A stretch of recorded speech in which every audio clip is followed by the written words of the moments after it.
উপমহাদেশের অন্যতম শীর্ষ মুসলিম নেতা, অবিভক্ত বাংলার প্রধানমন্ত্রী, মুসলমানদের পৃথক আবাসভূমির অন্যতম রূপকার শেরে বাংলা মৌলভী আবুল কাশেম ফজলুল হকের আজ ৬২তম মৃত্যুবার্ষিকী। ১৯৬২ সালের ২৭ এপ্রিল ঢাকায় তিনি মৃত্যুবরণ করেন। মৌলভী আবুল কাশেম ফজলুল হক শেরে বাংলা নামেই বেশি পরিচিত। তিনি তার সুদীর্ঘ জীবনে একজন দক্ষ জননেতা ও রাষ্ট্রপরিচালক হিসেবে সুনাম অর্জন করেন। ব্রিটিশ ভারতে পাকিস্তান আমলে তার বলিষ্ঠ রাজনীতির মাধ্যমে তিনি ভারতবর্ষের মুসলিমদের অন্যতম জনপ্রিয় নেতা হিসেবে পরিগণিত হন।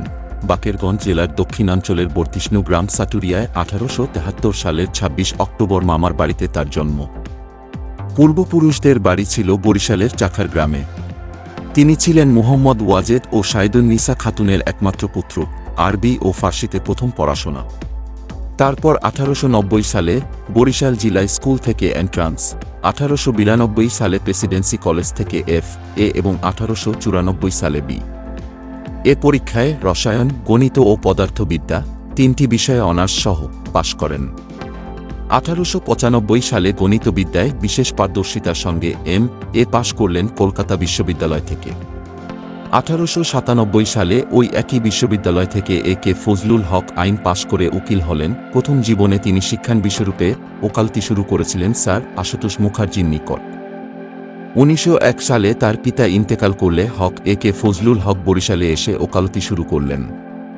সেই সঙ্গে তিনি বরিশাল রাজেন্দ্র কলেজে অধ্যাপনা করতেন। তিনি বরিশাল থেকে সাপ্তাহিক বালক পত্রিকার সম্পাদনাও করতেন। পূর্ববাংলা আর আসামের গভর্নর ছিলেন তখন স্যার ব্যানফিল্ড ফুলার। তিনি হক এ.কে ফজলুল হককে রাজনীতির আসর থেকে ডেকে নিয়ে ডেপুটি ম্যাজিস্ট্রেটের চাকরি দিয়েছিলেন। এ.কে ফজলুল হক কিছুদিন ঢাকায় চাকরি করে পরে ময়মনসিংহ জেলার জামালপুর মহকুমার এসডিও নিযুক্ত হয়েছিলেন। নবাব স্যার সলিমুল্লাহ আর স্যার আশুতোষ মুখার্জির পরামর্শে তিনি শেষ পর্যন্ত সরকারি চাকরিতে ইস্তফা দেন। তারা দুজনেই ফজলুল হককে নিজ সন্তানের মতো দেখতেন। ফজলুল হক কংগ্রেসে যোগ দেন ১৯১৪ সালে। তিনি এককভাবে কংগ্রেস, মুসলিম লীগ আর খেলাফত আন্দোলনে সক্রিয় অংশগ্রহণ করেন। ফজলুল হকের অগ্নিজরা বক্তৃতা ভারতের আপামর জনসাধারণের মধ্যে আলোড়ন সৃষ্টি করেছিল। ১৯২৪ খ্রিস্টাব্দে এ.কে ফজলুল হক সর্বপ্রথম বাংলার শিক্ষামন্ত্রী নিযুক্ত হন। ১৯৩৪ সালে বাংলার বিখ্যাত ধনী ও অর্থমন্ত্রী নলিনী রঞ্জন সরকারকে ভোটে পরাজিত করে তিনি কলকাতায় সর্বপ্রথম মুসলিম মেয়র নির্বাচিত হন। ১৯৩৫ সালে তিনি আইনসভার সদস্য নির্বাচিত হন। ১৯৩৭ সালে শেরে বাংলা এ.কে ফজলুল হক বাংলা প্রদেশে মন্ত্রিসভা গঠন করেন। এই কোয়ালিশন মন্ত্রিসভায় সদস্য ছিলেন নবাব হবিবুল্লাহ, নবাব মোশাররফ হোসেন, হোসেন শহীদ সোহরাওয়ার্দী, সৈয়দ নৌশের আলী, স্যার বিজয় প্রসাদ সিংহ রায়, মহারাজা শ্রী শচন্দ্র নন্দী, নলিনী রঞ্জন সরকার, প্রসন্নদেব রায় কত, মৌলভী তমিজ উদ্দিন খান ও শামসুদ্দিন আহমেদ। ১৯৩৭ সাল থেকে ১৯৪১ সাল পর্যন্ত ফজলুল হক কৃষক প্রজা আর মুসলিম লীগ উভয় দলেরই সভাপতি রূপে নেতৃত্ব দেন। ১৯৪০ সালে ঐতিহাসিক লাহোর প্রস্তাবটি মুসলিম লীগ সম্মেলনে উত্থাপন করেছিলেন শেরেবাংলা এ.কে ফজলুল হক। এই লাহোর প্রস্তাবের মূল ভিত্তি ছিল ভারতের উত্তর পশ্চিম মুসলিম সংখ্যাগরিষ্ঠ অঞ্চল নিয়ে গঠিত হবে একটি পৃথক স্বাধীন মুসলিম রাষ্ট্র, আর উত্তর ও পূর্বাঞ্চলে সংখ্যাগরিষ্ঠ মুসলিম অধ্যুষিত অঞ্চল নিয়ে গঠিত হবে আরেকটি স্বাধীন মুসলিম রাষ্ট্র। ইসলামের কৃষ্টির দৃষ্টিভঙ্গি নিয়ে রচিত হবে এ দুটি রাষ্ট্রের শাসনতন্ত্র।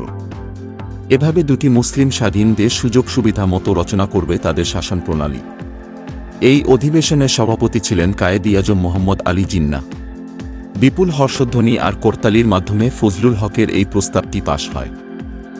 এ.কে ফজলুল হক কাজী নজরুল ইসলাম ও মুজাফফর আহমদের সঙ্গে নবযুগ নামে একটি দৈনিক পত্রিকা প্রকাশ করেন ১৯২০ সালে। ব্রিটিশ আমলে সরকার বিরোধী নীতির কারণে এ পত্রিকার জামানত বহুবার বাজেয়াপ্ত হয়। ১৯৪৭ সালে দেশ বিভাগের ফলে উদ্ভূত পরিস্থিতি লক্ষ্য করে শেরে বাংলা এ.কে ফজলুল হক অত্যন্ত মর্মাহত হন। তিনি স্থায়ীভাবে ঢাকায় বসবাস করতে শুরু করেন। পূর্ব পাকিস্তানের অ্যাডভোকেট জেনারেলের দায়িত্ব পালন করেন। ১৯৪৭ থেকে ১৯৫২ সাল পর্যন্ত অল্প দিনের মধ্যে তিনি আবার রাজনীতিতে জড়িয়ে পড়েন। ১৯৪৮ সালের ফেব্রুয়ারি মাসে পূর্ব পাকিস্তানের ছাত্ররা অন্যতম রাষ্ট্রভাষা হিসেবে বাংলা ভাষার স্বীকৃতির দাবিতে আন্দোলন শুরু করে। ফজলুল হক তৎকালীন মুসলিম লীগের বিরুদ্ধে আন্দোলনের একজন বিশিষ্ট নেতারূপে আবির্ভূত হন। ১৯৫৩ সালের ২৭ জুলাই ফজলুল হক শ্রমিক কৃষক দল গঠন করেন। 1954 সালে নির্বাচনে যুক্তফ্রন্টের হয়ে মৌলানা ভাসানী, মাওলানা আতহার আলী ও সোহরাওয়ার্দীর সঙ্গে মিলিত হয়ে নির্বাচনে অংশগ্রহণ করেন। 1954 সালের নির্বাচনের পর তিনি পূর্ব বাংলার মুখ্যমন্ত্রী হন। 1955 সালের আগস্টে ফজলুল হককে স্বরাষ্ট্রমন্ত্রী হিসেবে কেন্দ্রীয় মন্ত্রিসভায় যোগ দেওয়ার আমন্ত্রণ জানানো হয়। 1956 সালে তিনি পূর্ব পাকিস্তানের গভর্নর হন এবং 1958 সালে সে পদ থেকে অপসারিত হন। তারপর থেকেই তিনি রাজনীতি থেকে অবসর নেন। 1961 সালের 30 সেপ্টেম্বর ছিল জনসম্মুখে শেরে বাংলা ফজলুল হকের শেষ অনুষ্ঠান। এদিন ঢাকা বিশ্ববিদ্যালয়ের ফজলুল হক হলের ছাত্ররা এক অনুষ্ঠান করে সংবর্ধনা দেয় ফজলুল হককে। এ সভায় জ্ঞানগর্ভ একটি ভাষণ দেন ফজলুল হক। এখানে ফজলুল হককে ঢাকা বিশ্ববিদ্যালয়ের পক্ষ থেকে সম্মানীয় ডক্টরেট ডিগ্রি প্রদান করা হয়। তাছাড়া তাকে ফজলুল হক হলের আজীবন সদস্য পদও প্রদান করা হয়। কিছুদিন পর থেকে ফজলুল হকের স্বাস্থ্য দ্রুত ভেঙে যেতে থাকে। 1962 সালের 27 মার্চ চিকিৎসার জন্য ফজলুল হককে ঢাকা মেডিকেল কলেজ হাসপাতালে ভর্তি করা হয়। এক মাস অসুস্থ থাকার পর 1962 সালের 27 এপ্রিল শুক্রবার সকাল 10:10 মৃত্যুবরণ করেন তিনি। Thanks for watching this video. If you subscribe to my channels, like this video, comment and share what you think about it.